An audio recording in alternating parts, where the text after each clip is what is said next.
Boa noite a todos, meus queridos amigos da Uzi Barretos. Que alegria estarmos aqui nesse dia, tendo a oportunidade de refletirmos sobre Allan Kardec, o codificador. E nas nossas reflexões, nós vamos ter a oportunidade de abordar três aspectos sobre esse tema.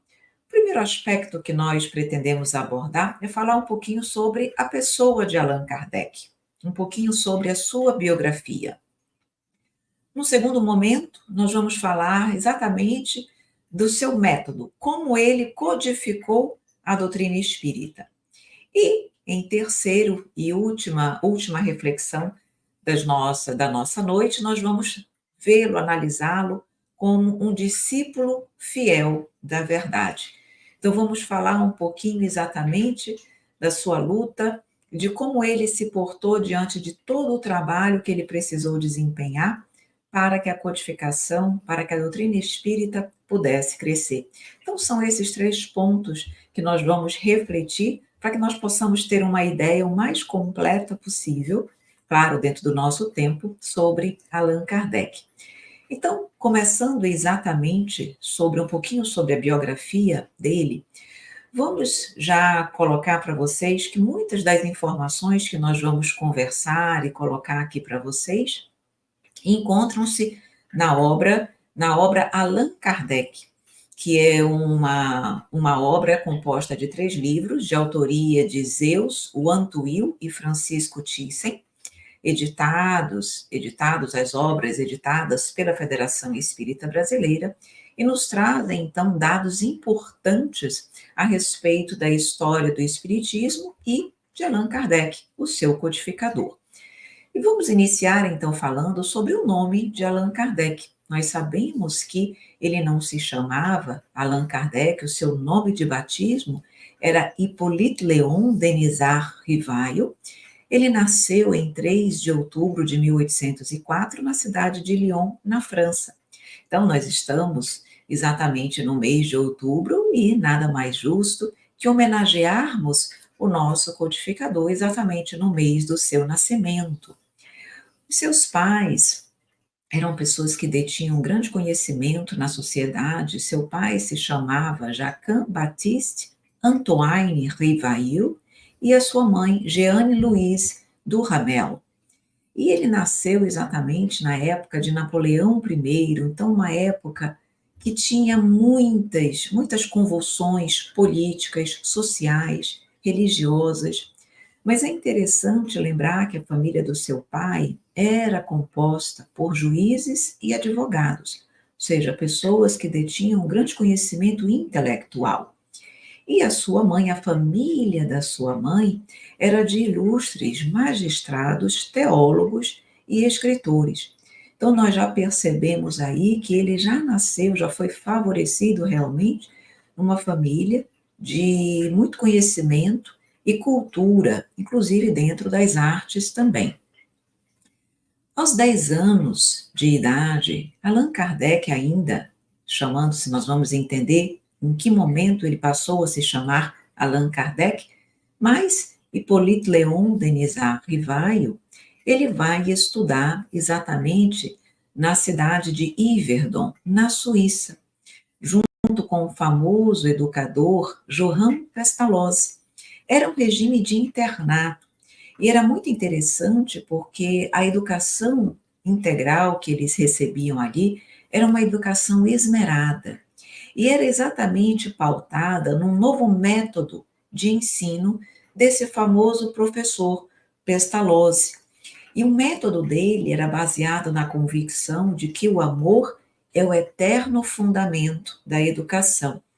Então, Rivail se tornou um dos alunos mais exemplares de Pestalozzi, inclusive substituindo-o quando ele precisava se ausentar. E nós vamos ver também que a base, todo esse entendimento, toda essa metodologia baseada no amor, foi fundamental para o trabalho que ele viria a desempenhar depois como codificador da doutrina. Bom, vou trazer aqui algumas cronologias, dados, informações que existem nessas obras, para que nós possamos conhecer um pouquinho mais sobre Allan Kardec. Em 1825, ele dirigiu a escola de primeiro grau, na França.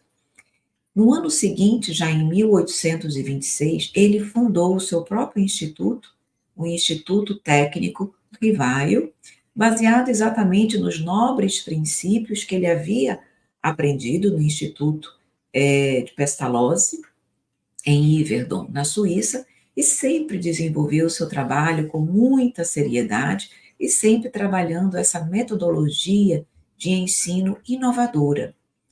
Em 1828, ele decidiu que ele dedicaria a sua vida à educação. E no ano de 1831, ele publicou 3 livros. Então, percebemos que Kardec, antes mesmo da codificação da doutrina espírita, ele já era um escritor. Então, ele publicou 3 livros, e foi também no ano de 1831 que ele conheceu sua futura esposa, Amélie Gabrielle Boudet. Ela era professora da Escola de Belas Artes, poetisa e pintora. E eles se casaram no ano de 1832. Amélie nasceu em 1795, portanto, ela era 9 anos mais velha que Kardec. E ela também desencarnou após Kardec. Ele desencarnou em 69 e ela desencarnou em 83, em 1883. Mas ela foi uma dedicada companheira de Allan Kardec, apoiou o marido em todos os movimentos. Ela era, inclusive, conhecida dentro do movimento espírita como Madame Allan Kardec. Segundo consta na revista Reformador, eles não tiveram filhos. Todavia, em algumas cartas recebidas e descobertas há pouco tempo, há ali a informação de que Kardec e Amélie tiveram sim uma filha chamada Louise, e que ela era provavelmente adotiva, mas que ela teria falecido ainda jovem no ano de 1845. Mas uma coisa que é comum e que é muito colocado, que ambos eram pessoas muito honestas, realmente de uma moralidade inatacável, e dedicaram-se quase que integralmente ao cultivo dos ideais superiores, na educação, no bem, da cultura como um todo. Em 1834, ele precisou vender o seu instituto, exatamente em razão de problemas financeiros com o seu tio, que era seu sócio à época. E aí, então, com a venda do instituto, ele fez alguns investimentos, e antes de conhecer a doutrina espírita, vale reforçar que, como ele tinha muito conhecimento, ele escreveu realmente livros em várias áreas do conhecimento: ciência, filosofia, artes. Ele era poliglota, então ele também traduzia obras do alemão e do inglês para o francês e vice-versa. Então, tudo isso também permitiu que ele pudesse, embora nunca tendo muitas facilidades, não foi um casal, uma família que teve facilidade, sempre com muita luta, mas ele teve condições de sustentar as suas necessidades. Bom, como então ele ouviu falar das mesas girantes? Isso foi, a primeira vez que ele ouviu falar foi em 1854, ou seja, aos 50 anos, porque ele nasceu em 1804. Então, quando ele estava com 50 anos, foi a primeira vez que ele ouviu falar das mesas girantes. Mas naquele momento, ele não se sentiu tocado, ele não deu ainda, não conseguiu naquele momento compreender e perceber a relevância daquilo. Ele achou que aquilo ali era mais uma ação do magnetismo. Sabemos que Allan Kardec era magnetizador, tinha o conhecimento do mesmerismo ou da magnetização. Então, ele acreditou que ali havia naturalmente uma atuação do magnetismo, nada além disso. Foi só realmente em 1855, após seus amigos, Dr. Fortier e Carlotti, voltarem a esse assunto e convidarem Allan Kardec para realmente presenciar uma das experiências das mesas girantes. E aí ele foi. Ele encontrou na casa do senhor Roger, encontrou a senhora Plenemaison, senhor Patier, que eram pessoas que ele conhecia e que ele sabia da conduta séria, da ética, ou seja, sabia que essas pessoas dotavam a sua personalidade de seriedade, que não estariam envolvidas em nada que fosse mistificação ou voltada para a curiosidade. E aí, realmente, quando ele assistiu algumas experiências na casa da senhora Plenemaison, ele então percebeu que ali realmente havia um fato que necessariamente decorria de uma causa. Ele percebeu então ali que havia algo por trás daqueles fenômenos. Ele percebeu que ele talvez estivesse diante de uma nova ciência, de uma nova filosofia, então ele realmente se colocou à disposição para estudar aqueles fenômenos. Nessa mesma época, ele conheceu também a família Baudin, e através das filhas Julie e Caroline Baudin, que eram médiums e eram adolescentes, ele teve então a oportunidade de se instruir e ali começar realmente de uma forma mais detalhada os seus estudos sérios sobre o espiritismo. E lá foi exatamente nessa época que ele percebeu que os espíritos nada mais são do que as almas dos homens. E exatamente por serem as almas dos homens, não possuíam nem a plena sabedoria, nem a ciência integral, verificando que esse saber dos espíritos era de acordo com o grau de adiantamento dos mesmos. Quanto mais evoluídos, mais conhecimento eles tinham.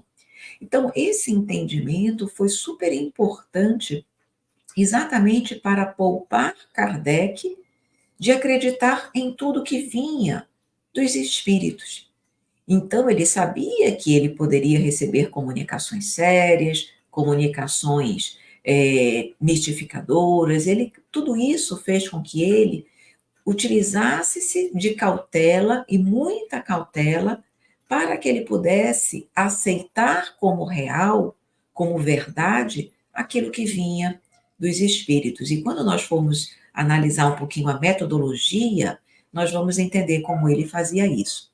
Então, na verdade, ele dizia que o método, a regra que ele seguiu, era observar, comparar, para depois emitir um julgamento. Em 1855, ele recebeu uma mensagem do espírito Zéfiro. E nessa mensagem, então, o espírito Zéfiro afirmou que ele havia sido um druida na região das Gálias e que ele se chamava Allan Kardec, quando ele foi esse druida. Então, a partir daí, é que ele passou, então, a utilizar o nome Allan Kardec e não mais o seu nome de batismo. E ele teve, a partir de abril de 1856, ele teve então a revelação da sua missão. E ele teve 3 momentos, 3 datas, onde a sua missão junto à doutrina espírita foi revelada e reafirmada. A primeira data em que veio a revelação da sua missão foi 30 de abril de 1856. A segunda revelação, ou seja, a confirmação da sua missão, veio no mês seguinte, em maio, dia 7 de maio de 56. E a terceira revelação e confirmação da sua missão no mês subsequente, em 12 de junho desse mesmo ano.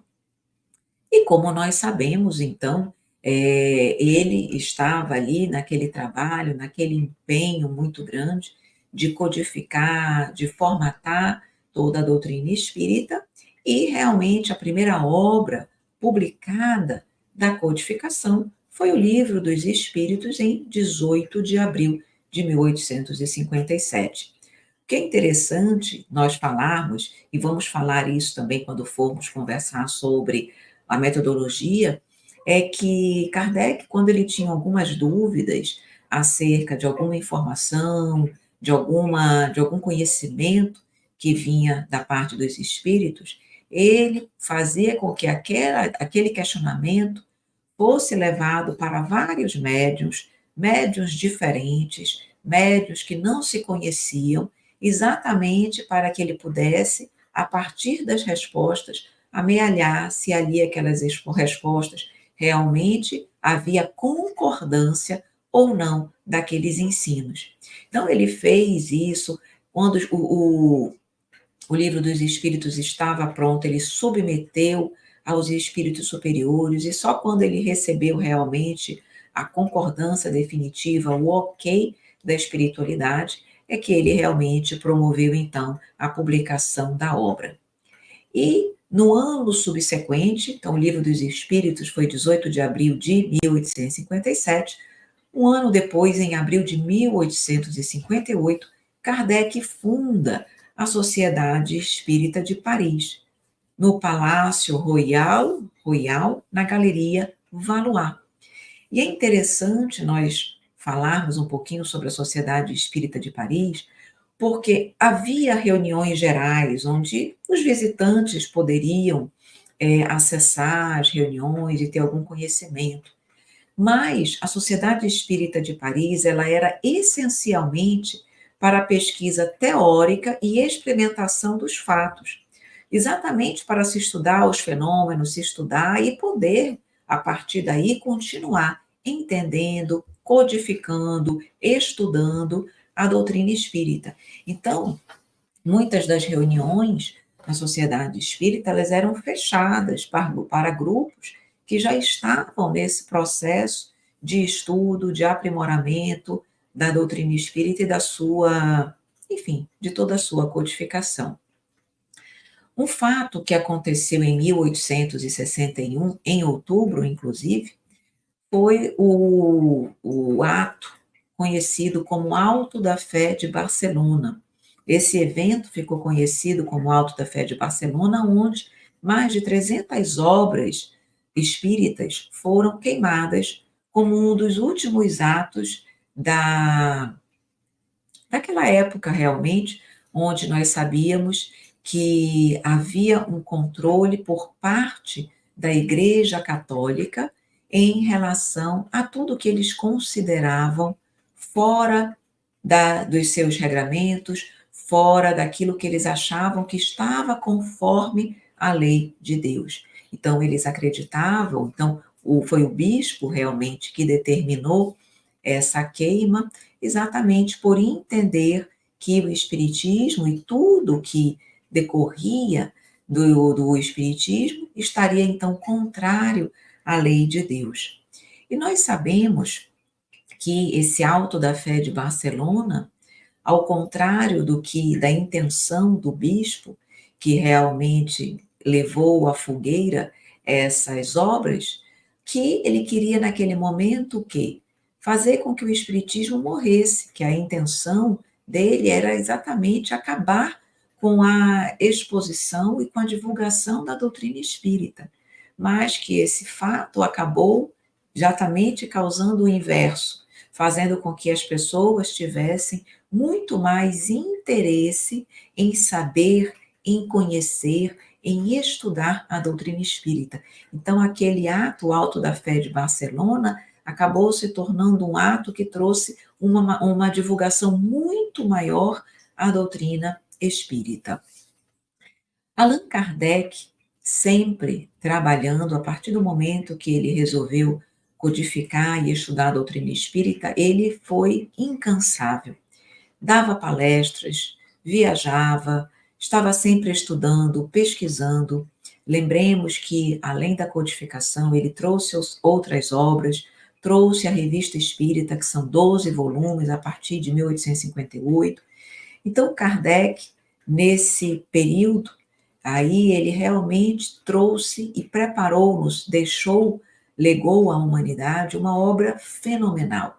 É difícil de nós imaginarmos naquele tempo, com aquelas limitações, sem tecnologia, sem a luz elétrica como nós tínhamos, sem condições de acessar tantas informações como nós temos, por ele ter conseguido realmente fazer essa obra monumental. E Kardec desencarnou em 31 de março de 1869, aos 65 anos, vitimado pela ruptura de um aneurisma da aorta. Então, durante de 55, de 1855 a 1869, ele consagrou certamente a sua existência ao espiritismo. E atualmente, no túmulo de Kardec, Kardec está enterrado no cemitério de Père-Lachaise, na França, em Paris, embora ele não tenha sido inicialmente enterrado no cemitério de Père-Lachaise. Ele foi enterrado inicialmente no cemitério de Montmartre, e um ano depois, os amigos fizeram realmente o traslado para o cemitério Père-Lachaise, onde nós sabemos que hoje existem, acima de sua tumba, está escrito: nascer, morrer, renascer ainda, progredir sem cessar.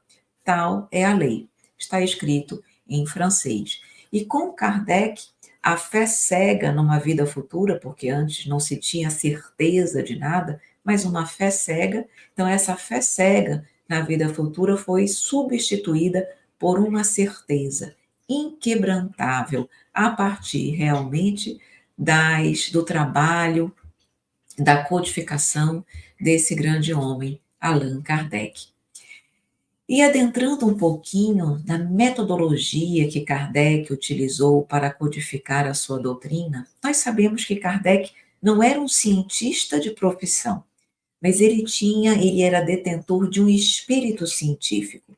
Havia nele todas as condições indispensáveis ao ofício que ele resolveu desempenhar, a codificação da doutrina espírita. Ele tinha virtudes, características de um verdadeiro cientista.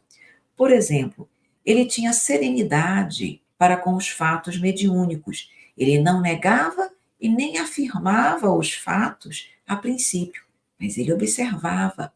Ele tinha um domínio próprio para não se entusiasmar com os primeiros resultados.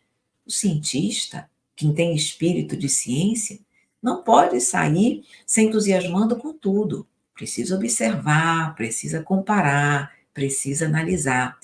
Ele tinha muito cuidado na seleção das comunicações. Se ele não tivesse todo esse cuidado, muito provavelmente verdades não teriam sido trazidas e mentiras poderiam constar da codificação. Então, ele precisava ter todo esse cuidado.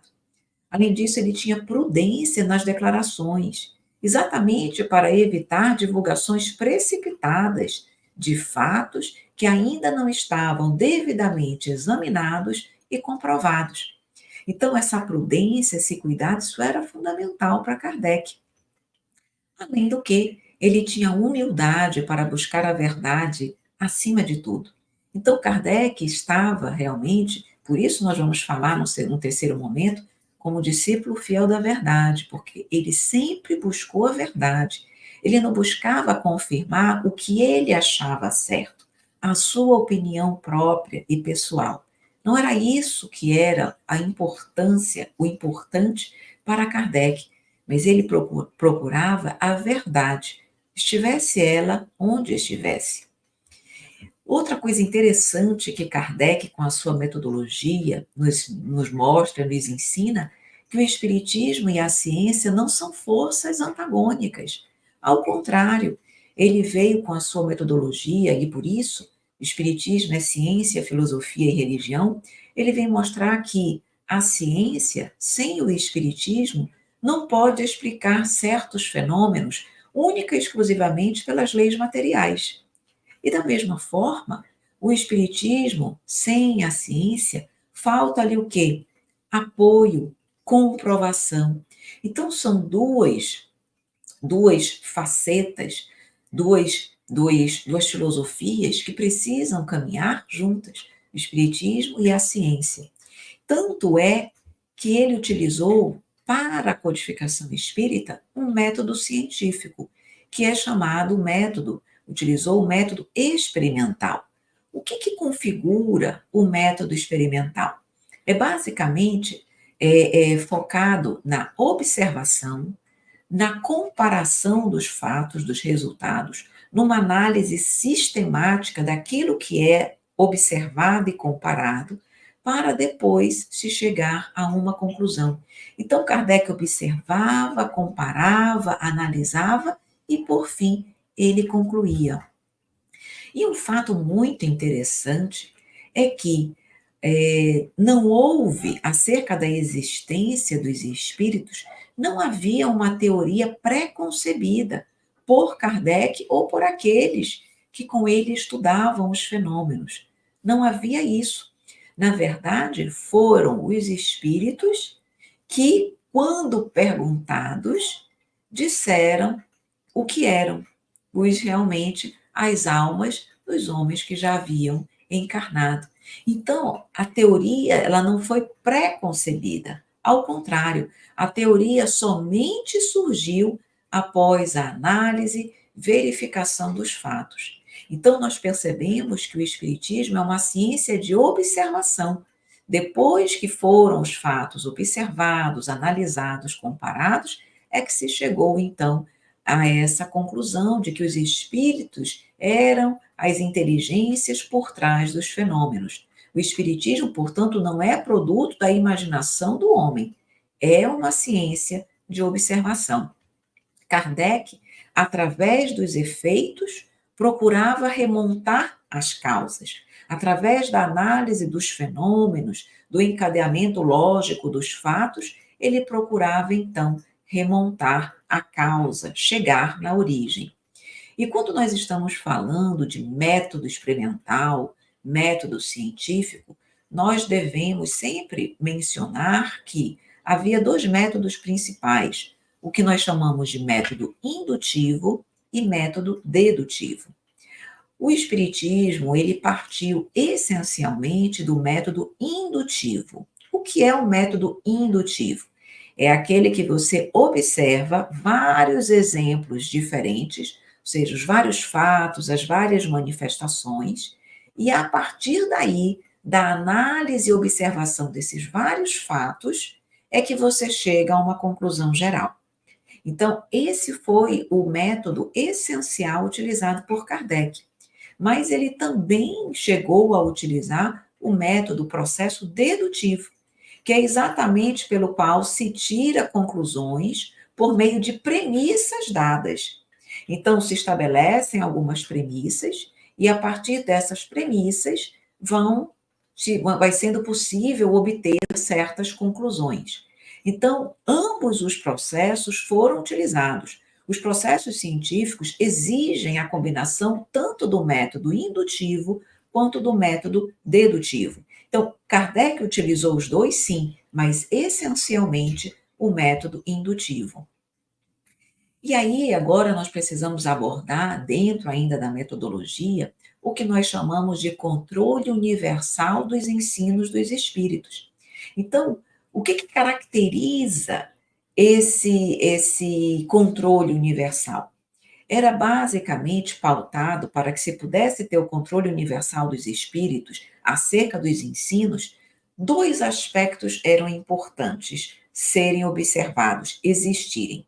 Primeiro, o que nós chamamos de generalidade ou universalidade dos ensinos, e, no segundo ponto, o que nós chamamos de concordância dos ensinos. O que era essa generalidade ou universalidade dos ensinos?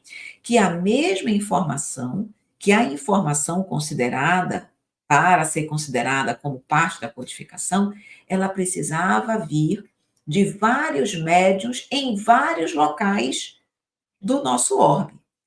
Então, aquela mensagem precisava chegar até Kardec, que estava ali codificando, a partir de vários locais, a partir de vários médiuns que não se conheciam. Então, isso é que nós chamamos de generalidade, universalidade. Não era uma mensagem trazida por um único espírito, mas por vários. E o segundo ponto é a concordância dos ensinos. Era necessário, então, que todos esses espíritos, de vários lugares, trouxessem a mesma mensagem, a mesma verdade. a mesma informação. Então, a generalidade e a concordância do ensino é o caráter, sempre foi o caráter essencial da doutrina espírita. Por isso que todo princípio, toda informação, toda ideia que ainda não tenha recebido a consagração desse controle de generalidade e de concordância não pode ser considerada uma parte integrante da doutrina espírita. Pode sim ser considerada uma opinião isolada de determinados espíritos, de um espírito, isso pode, mas não como parte integrante da doutrina, porque a doutrina ela foi codificada exatamente com o caráter da generalidade e da concordância do ensino. Por isso que essa opinião concordante dos espíritos constitui exatamente a força da doutrina espírita, porque não é a opinião de um, é a opinião de vários. E é isso que confere perpetuidade à doutrina espírita, constitui-se realmente na sua força dominante. E o que nós podemos com certeza afirmar é que Kardec sempre agiu com circunspecção, sendo um positivista, não um idealista. Ele, como nós vimos nas características da sua personalidade, ele precisava agir com muita cautela, com circunspecção, exatamente para ele não se deixar contaminar pelas ilusões. Ele precisava ter esse caráter científico. Não é que ele fosse uma pessoa fria, não, mas ele era uma pessoa cuidadosa, para que a doutrina pudesse realmente estar o mais correta, ser o mais correta possível e estar dentro do possível ao mais conforme a verdade, principalmente sabendo que os espíritos não detêm toda a verdade e toda a sabedoria. Então, o método no qual Kardec codificou a doutrina também é um fator essencial para que nós possamos entender um pouquinho sobre a grandiosidade desse trabalho que Kardec legou à humanidade. E adentrando então agora na última parte das nossas reflexões, vamos trazer um pouquinho a reflexão de Allan Kardec como um discípulo fiel da verdade. Vamos falar um pouquinho sobre a magnitude e a grandeza desse espírito, acerca da solidez das suas convicções, da pujança da sua fé e do seu compromisso com a verdade. Se nós formos pensar bem, podemos considerar ele como sendo o primeiro espírita. Nós sabemos que os fenômenos espíritas sempre existiram em todas as épocas da humanidade, mas ele foi o pioneiro, ele que colocou aquela pedra fundamental da doutrina espírita. Então, vamos agora relembrar um pouquinho dessa figura do primeiro espírita, ele que foi escolhido por Jesus para abrir o caminho, para trazer o Consolador prometido para todos nós, para que nós possamos, sim, nos embebedar na sua exemplificação. Porque quando nós falamos sobre o discípulo fiel da verdade, nós vamos perceber que ele sempre buscou a verdade, não nessa encarnação apenas como Allan Kardec, mas nas reencarnações anteriores, que nós temos a notícia de algumas reencarnações dele, ele sempre buscou a verdade. Então, quando nós refletimos um pouquinho sobre os exemplos, sobre o caráter, sobre o trabalho desse grande homem, isso nos traz a consciência também, nos mostra a nossa responsabilidade para com os trabalhos que nós assumimos, os desafios de todos aqueles que recebem o encargo de trabalhar no desenvolvimento, na divulgação e na vivência da doutrina espírita. Kardec, nós vamos ver, enfrentou muitas dificuldades, traições, foi realmente traído de várias formas, muitos desafios foram enfrentados, mas ele se manteve firme, perseverante, sempre com bom senso, sempre com uma atitude e uma postura irretocável. Então, ele é sim, por isso nós devemos nos exemplificar, nos inspirar em Allan Kardec em função do grande exemplo de homem, não só de codificador, mas de cristão, de espírita, de irmão que ele realmente nos trouxe. E nós vamos trazer aqui algumas lembranças, algumas passagens que se encontram no livro Obras Póstumas. Nós sabemos que Obras Póstumas é um livro trazido a partir de muitos apontamentos e anotações de Allan Kardec. A obra ela é dividida em duas partes, e na segunda parte da obra, ela consiste majoritariamente de algumas mensagens e orientações recebidas por Kardec, orientações de caráter mais privado, de caráter mais particular. Então, é exatamente sobre uma delas que nós vamos falar para entendermos desse discípulo fiel da verdade. Kardec, nós sabemos, se dedicou tanto à doutrina espírita, que ele colocou em risco sua própria saúde física, em função de uma dedicação total em benefício da doutrina espírita.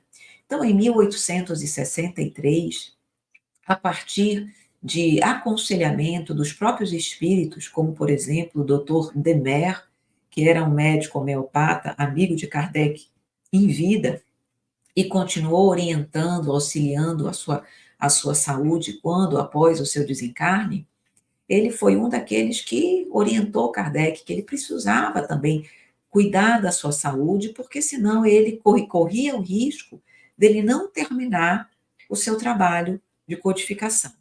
Então, no ano de 1863, Kardec vai para a cidade, uma cidade chamada Santo Andrés, na costeira da Normandia, exatamente para que, por motivos de saúde, que ele pudesse ali se recuperar, espairecer um pouco, para que ele pudesse ter, então, a renovação um pouco da sua saúde. Mas enquanto ele estava ali, em nessa cidade de Santo Andrés, ninguém sabia o que ele estava fazendo. Além da recuperação da sua saúde, ele também estava trabalhando na próxima obra da codificação, que era exatamente o Evangelho segundo o Espiritismo, aquela época ainda, imitação do Evangelho. Então, ele foi para lá e ele realmente recebia várias cartas. Ele se correspondia com a sua esposa, Amélie. E ele havia dito a ela que se ele recebesse cartas, se ele recebesse mensagens da espiritualidade, que fossem direcionadas lá para Santo Andrés, onde ele estava. Porque ele estava escrevendo a obra, então ele precisava dessas informações, embora ninguém soubesse o que ele estava escrevendo. E aí, numa dessas cartas, e isso consta em Obras Póstumas, uma das cartas ele recebia várias cartas do espírito Erasto, tá? Apóstolo de Paulo. E numa dessas cartas veio uma mensagem exatamente dizendo que ele se preparasse para a luta, porque é agora que começaria a verdadeira batalha. Ele já tinha publicado o Livro dos Espíritos, o Livro dos Médiuns, a Revista Espírita já estava em pleno funcionamento, mas essa mensagem do Espírito Erasto disse que agora sim, é como se até então ele estivesse numa fase de aquecimento das suas lutas, mas que a partir de agora é que viria a verdadeira luta. E por quê? Exatamente em decorrência de que ele iria abordar o Evangelho. E o Evangelho sendo a fonte mais alta de luminosidade já recebida pela humanidade, uma expressão da própria palavra do Cristo, governador do orbe, receberia com certeza maior resistência das sombras, tanto entre encarnados quanto desencarnados, e que ele então precisava realmente preparar-se para a luta, porque a partir daquele momento que as coisas ficariam realmente bem difíceis para ele.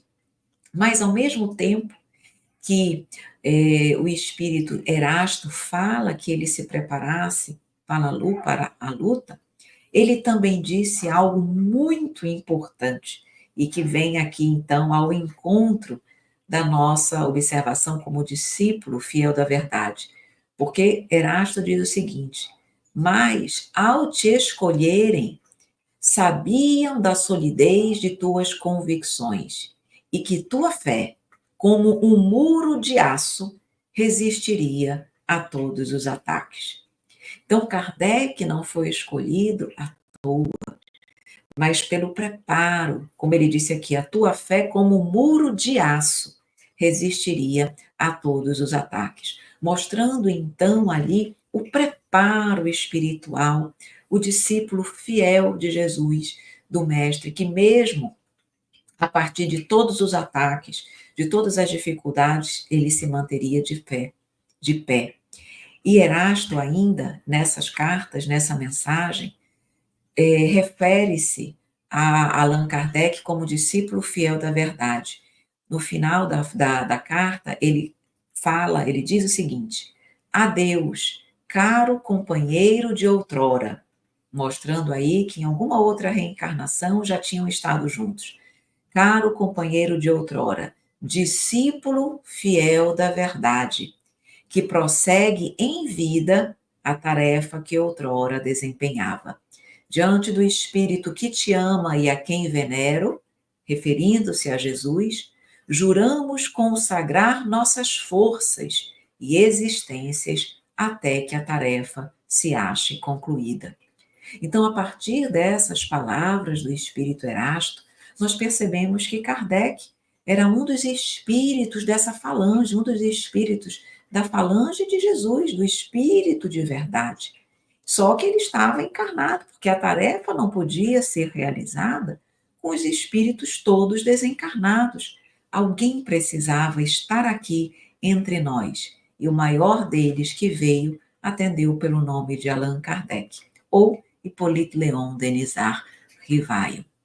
Então, nós percebemos aí, como ele diz, discípulo fiel da verdade. Ele sempre buscou a verdade. E não apenas como Allan Kardec, mas quando ele, na sua reencarnação anterior, quando ele foi o reformador religioso tcheco Jan Hus, ele também, nós sabemos, morreu queimado na fogueira porque ele buscava a verdade.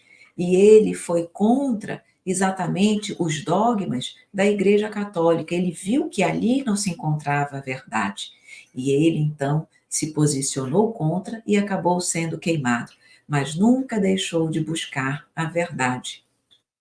E quando nós estamos lendo o livro Doutrina e Escola, tem uma mensagem intitulada Lembrando Allan Kardec, onde ali mostra exatamente uma conversa, um diálogo de Jesus com Jan Hus, antes dele reencarnar como Allan Kardec. E nessa conversa, Jesus vai exatamente alertá-lo acerca da missão que ele tinha a desempenhar. E Jesus, nessas palavras, eu vou ler para vocês, vem nos mostrar que o verdadeiro servidor, o verdadeiro missionário não espera ser servido. Ao contrário, vem para servir, vem para passar dificuldades, vem para verdadeiramente fazer sacrifícios em prol da missão a ser desempenhada. Então, Jesus, nessa passagem, diz assim para Jan Hus: meus enviados não nascem na terra para serem servidos, mas por atenderem às necessidades das criaturas. Não recebem palmas e homenagens, facilidades e vantagens terrestres. Contudo, minha paz os fortalece e levanta-os cada dia. Muitas vezes não conhecem senão a dificuldade, o obstáculo, o infortúnio e não encontram outro refúgio além do deserto. É preciso, porém, erigir o santuário da fé e caminhar sem repouso, apesar das perseguições, perdidas, cruzes e lágrimas. E aí, no fim dessa mensagem, que é extensa, Jesus ainda fala mais com Jan Hus, é dito que Allan Kardec, que ele reencarna como Allan Kardec, não somente pregou a doutrina consoladora, mas viveu-a. Que ele não foi um simples codificador de princípios, mas um fiel servidor de Jesus e dos homens. E ele mesmo, quando foi queimado, como Jan Hus, colocaram nele uma coroa de papel. Ele ali naquele momento ele disse: agora vocês queimam um ganso, porque o nome Hus Em tcheco significa ganso. Então agora vocês queimam um ganso, mas um dia virá um cisne que voará tão alto que as labaredas não o alcançarão. Então nós percebemos que no Alto da Fé de Barcelona, o último ato de inquisição foi exatamente a queima dos livros. Então, na reencarnação anterior, ele mesmo foi queimado, mas manteve-se firme em busca da verdade. E, na sua reencarnação como Allan Kardec, a Inquisição veio e queimou os livros, mas ali ele mesmo diz na Revista Espírita que podem queimar-se os livros, mas as ideias não se queimam. Pelo contrário, as chamas apenas as realçam. Então, nós percebemos que Kardec precisou enfrentar muitas dificuldades, mas ele realmente foi alguém que exemplificou, que não apenas codificou a doutrina. Alexandre Delany, que foi pai de Gabriel Delany, ele era um amigo muito próximo de Allan Kardec. E ele conta, quando isso está lá na obra de Zeus o Antuil, que nós comentamos, quando Kardec foi enterrado, que ele foi enterrado primeiramente em Montmartre e depois, foi um ano depois, foi transferido para Père-Lachaise, foi feita uma homenagem durante essa transferência, né, durante esse momento, em relação a Allan Kardec. E Alexandre Delany encontrava-se doente, então ele não pôde pessoalmente ir ao evento, mas ele levou, ele escreveu algumas coisas e ele falou sobre Allan Kardec. E aí, exatamente nesse momento do traslado do corpo de Kardec do cemitério de Montmartre para Père-Lachaise, ele fala que ele queria falar sobre o Kardec que muitos não conheciam. O Kardec, o verdadeiro Kardec, o Kardec que ele chama o grande coração, porque as pessoas conheciam o codificador, mas ele vem falar e ele dá vários exemplos nessa sua fala de momentos onde Kardec auxiliava as pessoas de forma completamente anônima, ajudava financeiramente mesmo as pessoas de forma completamente anônima. Ele inclusive conta ali que um amigo em comum estava passando por dificuldades e que Kardec, um determinado dia, esse amigo que estava passando por dificuldades, encontrou então na porta da sua casa uma carta selada e havia escrito nessa carta apenas o seguinte: da parte dos bons espíritos. E dentro dessa carta tinha ali exatamente o quê? Recursos financeiros necessários para que ele pudesse sair daquela situação difícil financeira que ele se encontrava. E depois, esse amigo soube que quem estava por trás daquele auxílio era exatamente Allan Kardec. Então, ele, além do grande filósofo, ele foi o grande coração. Acima de tudo, ele foi um servidor de Cristo, um fiel servidor de Jesus, um discípulo da verdade. Ele foi acusado tantas vezes, traído várias vezes, mas ele sempre se manteve reto, com bom senso. Nós nunca veremos Kardec responder a quem quer que fosse sem urbanidade. Ele recebeu muitos ataques, mas ele sempre manteve a sua postura urbana, de equilíbrio, bom senso e respeito. Ele mesmo dizia o seguinte, que haviam muitas polêmicas, mas ele escolhia quais polêmicas valiam a pena entrar. E ele dizia, as polêmicas que forem contra a minha pessoa, essas não valem a pena, essas eu deixo para lá. Mas aquelas polêmicas que forem contra a doutrina espírita, que puderem, de alguma forma, quiserem comprometer a integridade da doutrina espírita, essas polêmicas eu comprarei. Mas aquilo que era contra ele, contra a sua própria pessoa, ele não perdia seu tempo, suas energias discutindo esse tipo de polêmica. E vale ressaltar, sei que nós já estamos aqui chegando um pouquinho ao final das nossas reflexões, mas eu queria trazer uma última reflexão que mostra essa fidelidade de Allan Kardec à verdade e ao trabalho que ele desempenhou. Ele recebeu uma mensagem muito importante do Espírito de Verdade, também consta em obras póstumas. Quando ele foi avisado da sua missão, e nós comentamos que em 3 momentos ele foi confirmada e reafirmada a sua missão junto à doutrina espírita, ele perguntou, então, ao espírito que ele intitulava A Verdade, se era isso mesmo, se era exatamente aquilo, porque entre um trabalhador e um missionário-chefe há uma grande distância. E aí o Espírito, a Verdade, confirmou o que havia sido dito a ele, mas disse a ele que ele agisse com muita discrição se ele quisesse vencer, e que, se ele quisesse falir, que ele exatamente divulgasse aquela situação, que isso seria o primeiro ponto, seria exatamente o meio de fazê-lo fracassar. Então ele diz: não fales, pois, jamais da tua missão. E ainda disse mais, que ele podia ser que não realizasse a missão dele, mas que se ele não o fizesse, um outro o faria no lugar dele, exatamente porque Deus não coloca a responsabilidade de determinados atos, ainda mais sobre pessoas falíveis, sobre uma única cabeça. E aí Kardec faz a seguinte pergunta quais são as causas que poderiam fazê-lo fracassar. Ele pergunta: seria a insuficiência das minhas capacidades?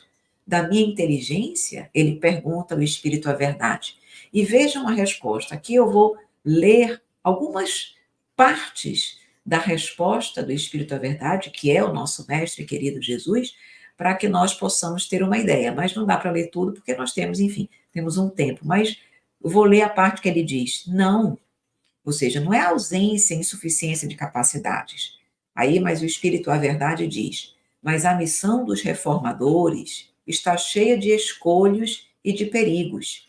A tua é rude, disso te previno, porque é o mundo inteiro que se trata de agitar e de transformar. Levantarás contra ti ódios terríveis, inimigos obstinados, malevolência, calúnia, traição.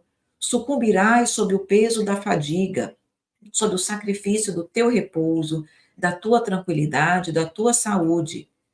Aí ele diz, o Espírito em outro momento: mais de um recua, quando em lugar de um caminho florido, não encontra sob os seus passos senão espinheiros, pedras agudas e serpentes. Para tal missão, a inteligência não basta.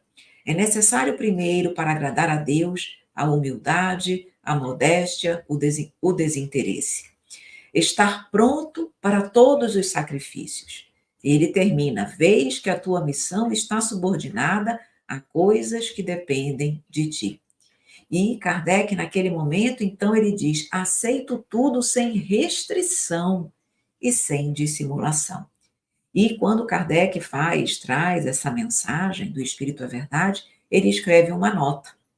10 anos depois, ele escreve, né? Passados-se 10 anos, ele traz essa nota, então, quando ele faz essa nota, e ele diz que todas as vicissitudes que lhe foram anunciadas pelo Espírito à Verdade foram sofridas por ele. Mas ele diz, aí ele vem dizendo: fui traído, ele vai ali colocando tudo aquilo que ele sofreu realmente, ou seja, confirmando as informações do Espírito à Verdade, mas ele coloca também: no entanto, graças à proteção e assistência dos bons espíritos que me deram sem cessar provas manifestas de sua solicitude, estou feliz em reconhecer que não senti um só instante o desfalecimento nem o desencorajamento. Com quantas doces consolações as minhas tribulações foram pagas, quantas bênçãos, quantos testemunhos de real simpatia não recebi da parte dos numerosos aflitos que a doutrina consolou. Esse resultado não me fora anunciado pelo Espírito Verdade, que sem dúvida desejou não me mostrar senão as dificuldades do caminho. Então, mesmo com todas aquelas dificuldades, ele só teve acesso às dificuldades, mas ele diz: as consolações foram muito maiores do que as dores, do que as dificuldades. Então, que esse exemplo seja o nosso exemplo, que nós possamos realmente lembrar, nos inspirar em Allan Kardec, que nos trouxe informações, trouxe a doutrina codificada e nos legou tantos ensinamentos, tantas informações, tanto conteúdo, mas também nos ensinou a ser um fiel discípulo da verdade. E nós finalizamos trazemos para finalizar realmente uma poesia para vocês, de nossa autoria e que se chama Allan Kardec, que nos diz o seguinte: Allan Kardec foi o codificador da doutrina espírita, trazendo ao homem instrução bendita. Seu nome era Hippolyte Léon Denisard Rivaio, possuidor de personalidade nada pueril. Nasceu em 1804 em Lyon, na França, mostrou personalidade e muita liderança. Estudou no Instituto Pestalozzi, na Suíça, teve educação esmerada de amor e justiça. Professor com vários livros publicados, teve vários pela sociedade destacados.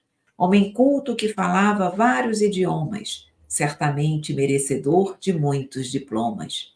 Em 1832, com Amélie Boudet se casou, uma esposa que sempre o ajudou. Casal digno e de moralidade inegável, com grande amor e conduta afável. Pelo amigo e estudioso Sr. Fortier, às mesas girantes foi convidado a vir, mas sem acreditar cérebro à mesa ter, preferiu no momento não se envolver. Só em 1855 assiste a algumas experiências, tomando a partir daí importantes providências. Passou a estudar o Espiritismo com dedicação, presenteando a humanidade com a codificação. Nunca teve teoria preconcebida, observava, comparava e deduzia. Aplicou o método experimental, deixou-nos ensino fundamental.